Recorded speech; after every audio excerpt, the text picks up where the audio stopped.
मेरे छात्रों, good morning. How are you? I hope that you are well and happy. आज की इस वीडियो में हम आपको बताने जा रहे हैं कि सेंटेंस को कैसे कन्वर्ट करते हैं एक दूसरे सेंटेंस में। अफर्मेटिव से नेगेटिव और इंटेरोगेटिव कैसे बनाते हैं। अभी तक की वीडियोज में आप लोगों ने टेंस के बारे में पढ़ा। क्रम से टेंस फिनिश होने के बाद अब एक्सरसाइज के अंतर्गत आप देखिए और जुड़े रहिए हमारे वीडियो में। नई नई वीडियो में आपको देखने को मिलेगा किस प्रकार से एक्सरसाइज को सॉल्व करते हैं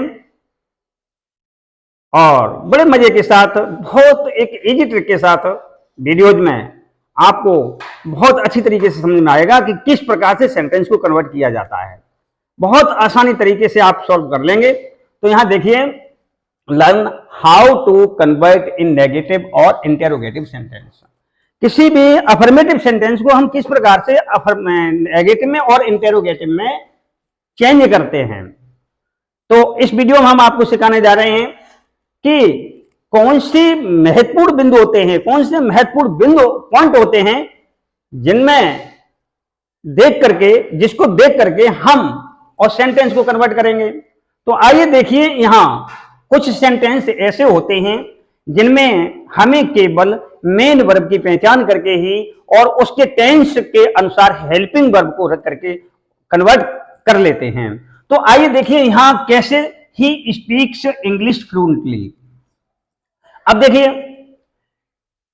हमें बनाना है इसका नेगेटिव सेंटेंस। तो कैसे नेगेटिव बनाएंगे? सबसे पहले हम इस बात का ध्यान देंगे कि जिस मेन वर्ब, सेंटेंस में मेन वर्ब को पहचान ले। पहले मेन वर्ब कौन सी है? तो यहां देखिए, स्पीक्स आपकी मेन वर्ब है। ध्यान रखें, जब किसी मेन वर्ब के अंत में एस या ईएस लगी हो तो धड़ल्ले के साथ बिना किसी संकोच के आप डज नॉट का प्रयोग कर दीजिएगा। अब डज नॉट का क्यों करेंगे? क्योंकि सब्जेक्ट आपका सिंगुलर है। जब सब्जेक्ट भी सिंगुलर हो और मेन वर्ब में एस या एस लगी हो तो हम नेगेटिव बनाने के लिए और क्या करेंगे? डज नॉट का प्रयोग करेंगे। तो यहां ही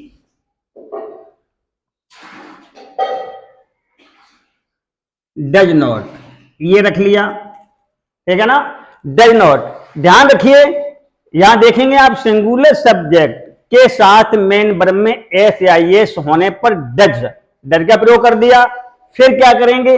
मेन वर्ब, यहां जो मेन वर्ब में एस या एस लगी है इसको रिमूव कर देंगे। ही डज नॉट, एस या एस को मतलब हटा देंगे। ही डज नॉट स्पीक, ठीक है ना। नेक्स्ट है इंग्लिश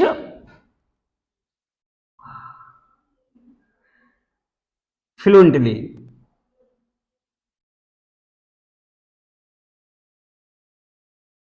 ओके, संभवतः आपकी समझ में आ गया होगा। कैसे बदलेंगे?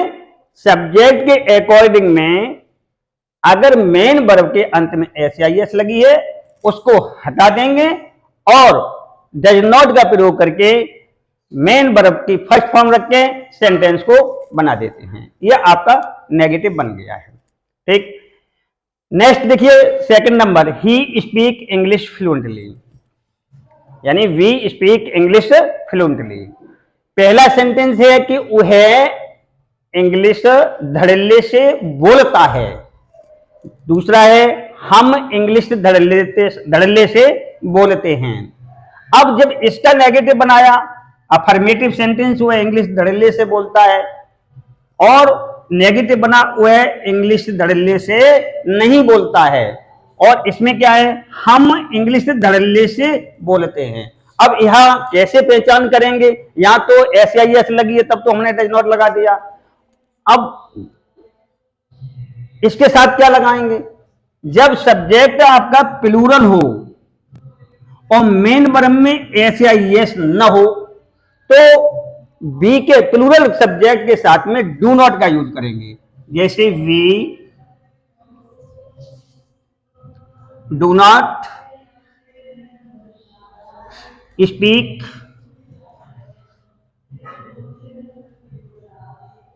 English fluently.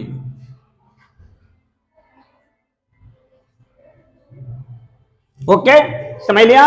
कहने का तात्पर्य है कि यदि मेन वर्ब में एस आई एस लगा है तो डज नॉट लगा दो, और अगर प्लूरल सब्जेक्ट मेन वर्ब में एस आई एस नहीं लगा है तो डू नॉट का प्रयोग कर दीजिए, आपका सेंटेंस नेगेटिव बन के तैयार हो जाएगा। आगे चलिए, ये तो आपका एस यानी डज नॉट और डू नॉट का प्रयोग था। नेक्स्ट सेंटेंस नंबर 3 आप देखिए, यहां पर क्या है। यदि दोनों प्रकार के सब्जेक्ट यानी चाहे सिंगुलर हो चाहे प्लूरल हो और उनके साथ में मेन वर्ब की सेकंड फॉर्म आए, यानी कौन सी फॉर्म आए, सेकंड फॉर्म आए, तो हम डज नॉट और डू नॉट का प्रयोग नहीं करेंगे, क्या करेंगे, डिड नॉट लगाएंगे। जैसे यू डिड नॉट, ध्यान रखें मेन वर्ब की सेकंड फॉर्म होने पर क्या लगाएंगे, डिड नॉट लगा दिया। अब इसको कन्वर्ट कर देंगे, इसको बदल देंगे, किसमें, फर्स्ट फॉर्म में। स्लेप्ट की फर्स्ट फॉर्म होती है sleep, you did not sleep soundly last night.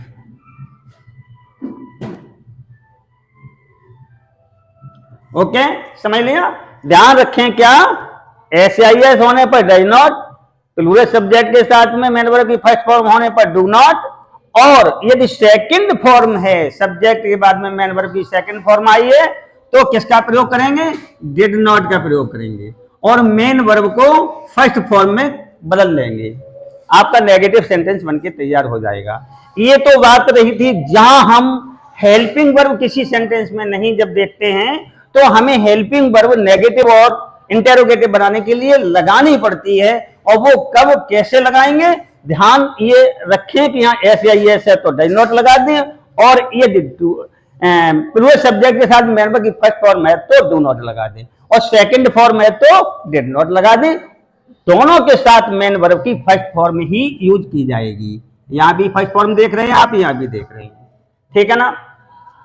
अब अदर जो आपके सेंटेंस रह गए जिनमें हेल्पिंग वर्ब शो है, यदि सब्जेक्ट के बाद में आप देख रहे हैं is, was, has, will, has been और हैड, ये जो हेल्पिंग वर्ब शो है, इनमें तो बहुत आसान तरीका है नेगेटिव बनाने के लिए, आपको कुछ नहीं करना है, सिर्फ इनके तुरंत बाद नॉट लगा देना है, आपका सेंटेंस नेगेटिव हो जाएगा। एज ही इज नॉट, और मेन वर्ब वही जो मेन वर्ब रखी हुई है उसमें हमें कोई फेरबदल नहीं करना है। He is not buying a new car. Okay, इसी प्रकार से ये भी होगा, I was not painting a picture. Rekha has, has के बाद नॉट लगाओ, danced with me, they will not win a match tomorrow. ठीक है, कोई मेन वर्ब में कोई फेरबदल नहीं करना है, जहां हेल्पिंग वर्ब लगी हुई उसके बाद में मेन वर्ब में कोई चेंजिंग नहीं करनी है। ही हैज नॉट, हैज और बीन के बीच में नॉट लगा दो, he has not been reading in this school since July 2022। Kavita had not, इसके बाद आपको कोई नॉट लगानी है, यहां इसके बाद नॉट लगानी है, बीच में लगानी है, और यहां इसके बाद नॉट लगानी है, और यहाँ हेल्पिंग वर्ब हैज के बाद नॉट लगानी है, वॉज के बाद नॉट लगानी है, और यहाँ इज के बाद नॉट लगानी है। तो इस प्रकार से जहां हेल्पिंग वर्ब शो हैं तो उनके बाद तो हमें नॉट लगा देनी है, नॉट हेल्पिंग वर्ब और मेन वर्ब के ठीक बीच में नॉट लगा देनी है, बस आपका नेगेटिव बनके तैयार हो जाता है। अब यहाँ देखिए, सिंगुलर सब्जेक्ट के साथ में मेन वर्ब में एस आई एस होने पर डज नॉट का प्रयोग करेंगे, डज लगाएंगे, और प्लूरल सब्जेक्ट के साथ मेन वर्ब में एस आई एस न होने पर किसका प्रयोग करेंगे, डू का प्रयोग करेंगे, जैसा एग्जांपल में हमने सॉल्व किया है। मेन वर्ब की सेकंड फॉर्म होने पर डिड प्लस मेन वर्ब की फर्स्ट फॉर्म लगाएंगे, और सब्जेक्ट के बाद अगर हेल्पिंग वर्ब है तो उसके बाद आप तुरंत जैसा यहां बताया नॉट लगा दीजिए, नेगेटिव बन गया। ये तो आपका रहा नेगेटिव। कैसा आया समझ में? मेरे विचार से अच्छी तरीके से समझ गए होंगे। तो ये आपको सेंटेंस करने हैं। अब आप इंटेरोगेटिव कैसे बनाएंगे? देखिए, इंटेरोगेटिव बनाने के लिए ये जो हेल्पिंग वर्ब आप देख रहे हो, इसको सब्जेक्ट से पहले ले आओ। अब जैसे ये सेंटेंस आपका क्या था, इसमें एस लगी है, तो इंटेरोगेटिव बनाएंगे तो हम डज को सबसे पहले रखेंगे, डज, फिर subject,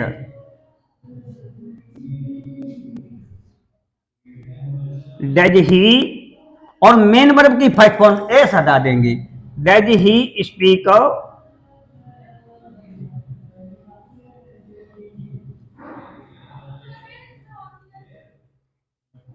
English fluently.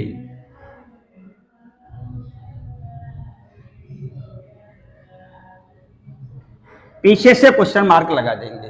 Affirmative sentence था, वह इंग्लिश धड़ल्ले से बोलता है। नेगेटिव क्या बना? वह इंग्लिश धड़ल्ले से नहीं बोलता है। और आपका इंटेरोगेटिव क्या बना? क्या वह इंग्लिश धड़ल्ले से बोलता है? पीछे से क्वेश्चन मार्क लगा दिया, आपका इंटेरोगेटिव बन गया। ठीक इसी प्रकार से इसको भी बनाएंगे। कहां लगाएंगे हेल्पिंग वर्ब? डू। कहां लगाएंगे? सब्जेक्ट से पहले। प्लूरल सब्जेक्ट होने पर डू का प्रयोग सब्जेक्ट से पहले करेंगे और इसी की तरह से इस सेंटेंस की संरचना कर देंगे। अब देखिए, जहां पर हेल्पिंग वर्ब सो हैं, उनका इंटेरोगेटिव कैसे बनाएंगे? उनका इंटेरोगेटिव बनाने के लिए हम उस हेल्पिंग वर्ब को सब्जेक्ट से पहले ले आए। ऑलरेडी जिसमें रखी हुई है इज, यहां हेल्पिंग वर्ब देख रहे हैं, ये आपकी इज हेल्पिंग वर्ब है, तो यहां कहां लाएंगे? इसको पहले लाएंगे। Is, he, main verb, buying, a new car. पीछे से क्वेश्चन मार्क लगा देंगे। जिसमें हेल्पिंग वर्ब है उसको पहले ले आओ तो इंटेरोगेटिव हो गया, और अगर हेल्पिंग वर्ब के बाद में नॉट लगा दो तो नेगेटिव हो गया। जिसमें नहीं है वो केवल 3 प्रकार के सेंटेंस हैं जहां डज का प्रयोग, डू का प्रयोग और डिड का प्रयोग होता है। और डज और डू, डिड हमें निकालने पड़ते हैं। कैसे निकालेंगे ये हमने आपको इस वीडियो में बताया कि जहां एस लगा है वहां पर आपको डज का प्रयोग करना है। प्लूरल सब्जेक्ट है, मेन वर्ब की फर्स्ट फॉर्म में एस नहीं है, वहां हमें डू का प्रयोग करना है। जहां मेन वर्ब की सेकंड फॉर्म है वहां हमें डिड का प्रयोग करना है। डिड को सब्जेक्ट से पहले लाना है तो इंटेरोगेटिव हो गया, और डिड के बाद में नॉट लगा देनी है, प्लस मेन वर्ब की फर्स्ट फॉर्म रखनी है, तो आपका नेगेटिव बन जाएगा। तो संभवतः मेरे ख्याल से, मेरे विचार से आपको यही वीडियो पसंद आया होगा। आप शुरू से लेकर एंड तक वीडियो को देखिए, लाइक करिए, शेयर करिए, सब्सक्राइब करिए। Thank you so much.